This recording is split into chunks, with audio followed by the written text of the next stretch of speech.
So today our gospel is one of those common sayings of Jesus that we all kind of know, but we might not think about as regularly as some of his other teachings. But we've all heard it before if we've come to church for even a short period of time. You are the salt of the earth. You are the light of the world. And the message that we would normally draw from that is pretty straightforward. I think we can discern it immediately. Just a little bit of salt seasons the whole dish.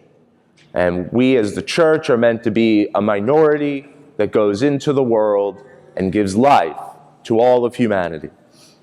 That we are supposed to bring the gospel with us and be these little flickers of light that illuminate this dark world and raise it up to the light, to the glory of God. Yeah, that's all well and good. But it's not the point Jesus is making. Because what he says immediately before gives us insight into something very specific that he's saying. And so, what did we hear just before this? What was Jesus saying? It's what he said last week. And it's one of those things, if we come to church and our only experience of the Bible is the little bit that we get at Mass, that's nice, but it's not enough. We'll miss out on bigger, larger contextual things that Jesus often does. Last week we heard the Beatitudes. It was the beginning of the Sermon on the Mount. And if we remember, Jesus gives the 8 Beatitudes that sort of reverse the values of the world, especially the Roman world. It's not the powerful and the triumphant, it's the meek who will inherit the earth. It's not the ones who conquer and use violence to get their way, but it is those who hunger and thirst for righteousness. They will be satisfied. He gives the 8 Beatitudes, and then he gives the last one. And instead of saying the general, blessed are they, blessed are they, blessed are they, he turns it and he says, blessed are you when they hate you and persecute you and utter every kind of evil against you falsely because of me. Rejoice and be glad, for your reward will be great in heaven. You are the salt of the earth. Do you see what he did there? Jesus, right in the beginning of the Sermon on the Mount, gives these great general principles, the Beatitudes, these guiding ideas, and then directs it and says, this is how it applies to your life. You're the salt of the earth. But if salt loses its taste, with what can it be seasoned? It is only good to be thrown out and trampled underfoot. You are the light of the world. A city set on a mountaintop cannot be hidden. Nor does someone light a lamp and put it under a bushel basket. It is set on a lampstand, so that it may give light to all in the house. Just so, your light must shine before others, that they may see your good deeds and glorify your heavenly Father. What's he referring to? What's he getting at? Well, we have to go even further back. What happens at the Sermon on the Mount before Jesus starts speaking? St. Matthew tells us. Jesus' disciples came to him.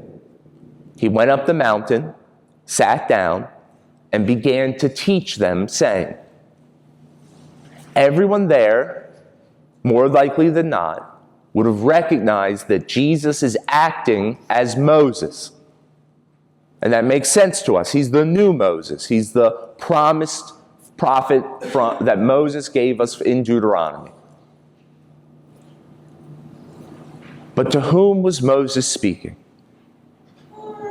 Moses goes up the mountain, encounters God, receives the 10 Commandments, and then goes down, and he gives the 10 Commandments to very recently emancipated slaves. That's who the Israelites were. They had just been freed from slavery a few months prior. Egypt and all his army chased them. They crossed the Red Sea and they were free. The Red Sea falling in on Pharaoh's chariots and charioteers. They likely were not a very well-educated people. They likely didn't have very good morals. They likely didn't know some of the things that you need to know in order to build up a society. And so through Moses, God gives these people the basics. And he says to them, you will be my special people, my chosen people. And I will give you the law, and you'll have a special relationship with me, and it'll be so abundantly apparent that the other nations will see and come to recognize me as God. One problem.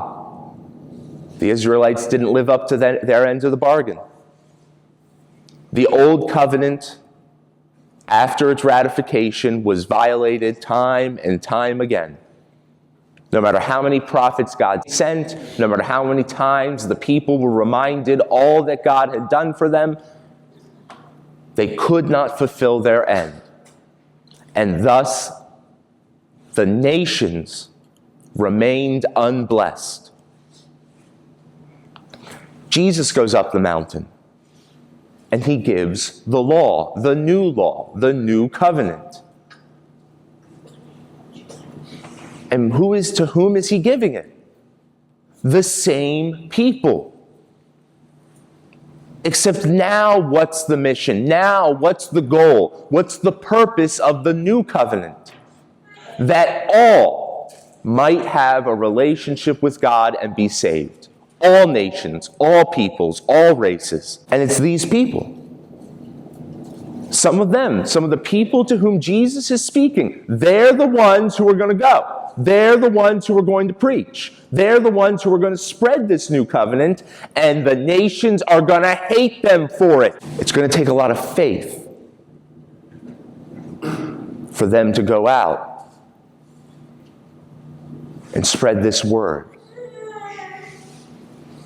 Because time and time again, no matter to whom they went, no matter where in the world, no matter what people they were talking to, no matter what time period, century after century, they received the same welcome. It's the welcome St. Paul received at Corinth. Stoning. The disciples of Christ, when spreading his gospel, over and over again were persecuted, imprisoned, tortured, and killed. That's how the world will respond to the blessings that Jesus offers. That's how the world continues to respond to the blessings that Jesus offers. But if we wish to be Jesus' followers, if we wish to be his disciples, if we hear that and we say, yes, I am the salt of the earth, I am the light of the world, me and my brothers and sisters, that's us. Well, the light that illuminates the whole world, we've seen it before. It looks like that. When St. Paul went to Corinth, what did he tell us today? I didn't come to you with great words and wisdom. I sought to know one thing, Jesus Christ and him crucified. You see, it is the willingness, it is the will, the desire to have one's life given over totally in service to others that illuminates the whole world. It is the willingness to be broken and bruised for the good of the stranger, for the good of one's enemy. That is what brings light to the world. is by choosing to live one's life just as Jesus lived, the one who died for the unjust.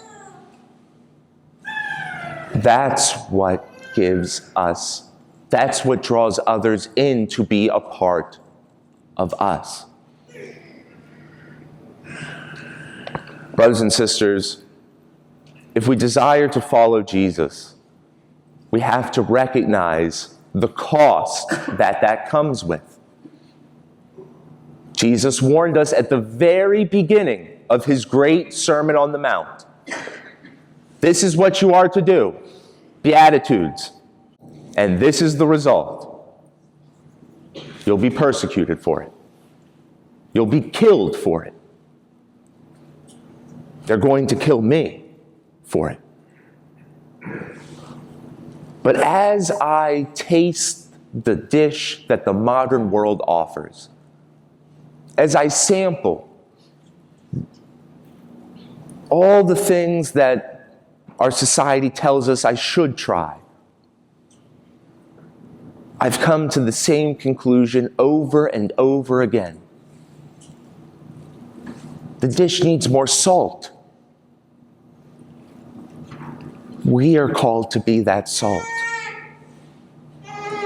But let's not be delusioned into knowing what that means.